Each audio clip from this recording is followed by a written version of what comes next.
Welcome everyone to the third episode of my math show.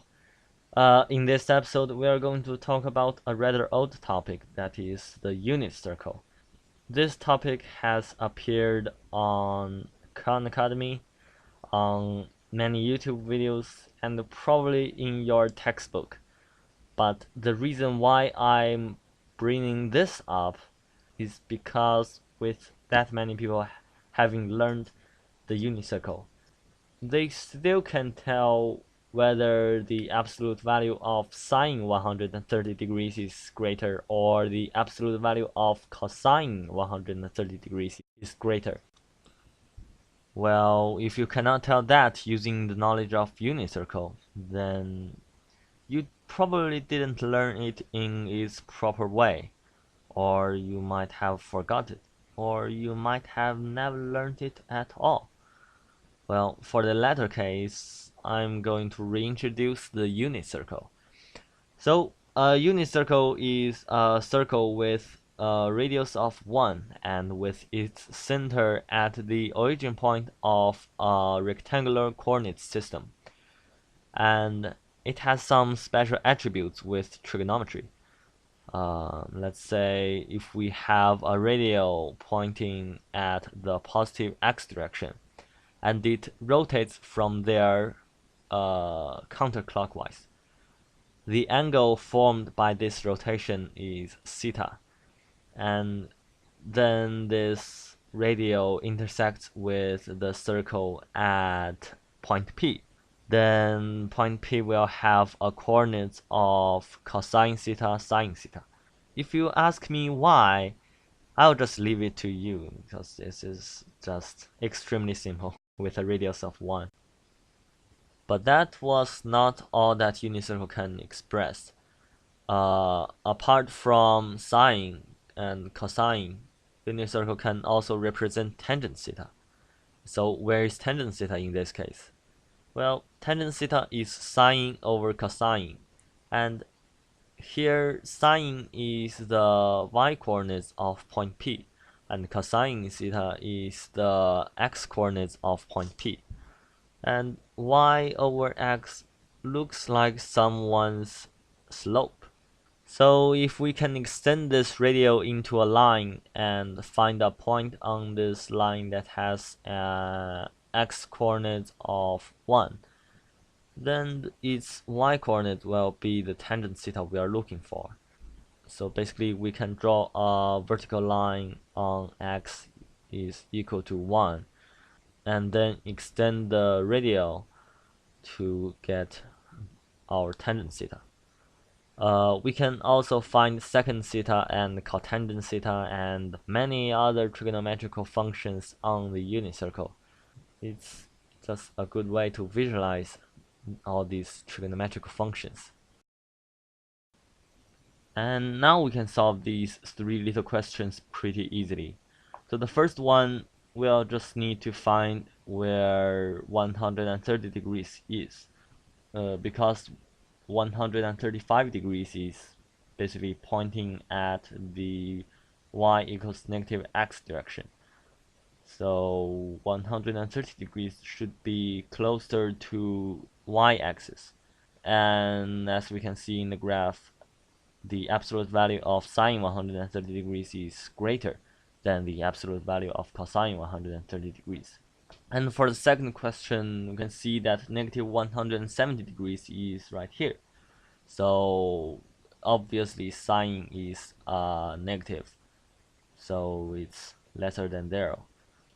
And for the third question, we can put square root 2 over 2 on the x-axis, so that it is now a cosine value of something.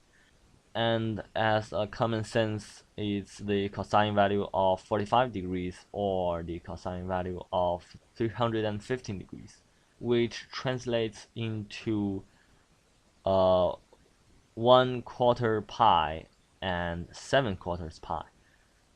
And obviously 9 over 5 pi is greater than 7 over 4 pi, so it's right here. And the cosine value of it is greater than square root 2 over 2. that is the first use of unit circle, to immediately tell the sine value, cosine value, and tangent value of something, and to compare them maybe. And then the second use of unit circle involves in proving all those formulas. For example, here we have sine theta plus 90 degrees, and we can easily prove this using unit circle. So first we can draw the angle theta, and then the angle theta plus 90 degrees, and then draw its sine and cosine, and we get two triangles with 90 degrees between their hypotenuse. I don't know if you have heard of this, but this three right angle thing is pretty much common sense in China. So these two triangles are similar, and because of their hypotenuse are both the radius of a circle, which is 1, they are completely equal. So the sine theta plus 90 degrees is this little line segment right here. The line segment that is equal to it on the theta angle triangle is the horizontal one, which is cosine theta. So there we go. Sine theta plus 90 degrees is equal to cosine theta. Or we can just add another angle. For example, cosine alpha plus beta. This is actually a formula, by the way. I'm proving the formula. So I'll also use two acute angle here, so that we don't need to worry about positive values or negative values and such. So we have cosine alpha plus beta, and I'll make this alpha, this beta, and the sum of them is alpha plus beta. So what we are looking for, cosine alpha plus beta, is this part. And how can we get this part? An easy way to do this is to first, we'll need to draw a line perpendicular to this right here, so that we can get both sine beta and cosine beta.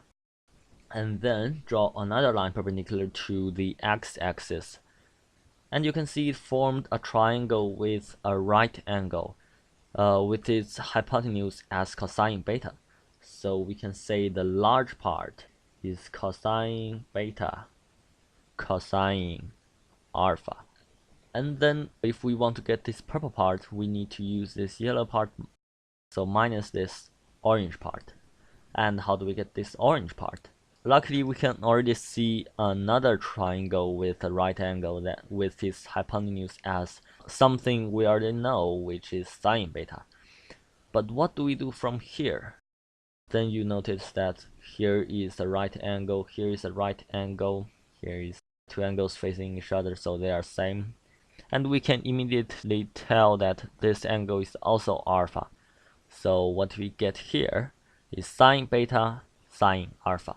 So this thing minus, I'll just write it here, is equal to cosine beta, cosine alpha minus sine beta, sine alpha.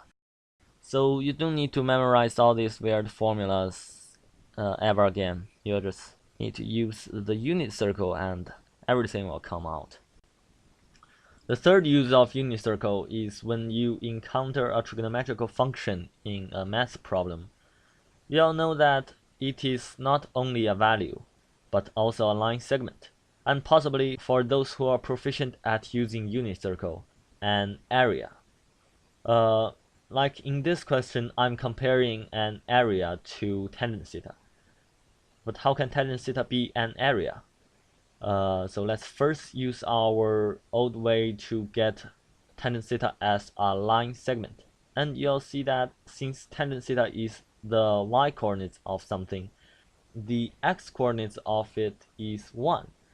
And if you multiply those two, you'll get a rectangular area that is tangent theta. And then you can just use the knowledge in similar triangles to solve this. It's not that hard. But remember, if you encounter a trigonometrical function in a geometry problem, they may represent a line segment or even an area like this one. The fourth and final use I can think of is you can use it to draw a parametric equation in a coordinate system. So this is what I drew for an ellipse. In case you don't know, the parametric equation of an ellipse is x equals to a cosine theta and y equals to b sine theta. So we can draw a circle with a radius of b and a circle with a radius of a. Since they share the same theta, we can easily find a cosine theta and b sine theta. Put those coordinates together and we'll get a point. The trail of that point will be the ellipse we are looking for. Drawing this kind of graph may help you with understanding parametric equations, I guess. And it's also very beautiful. I call it the eye of ellipse. I guess that's all about unit circle for now. So I'll see you again in the next episode.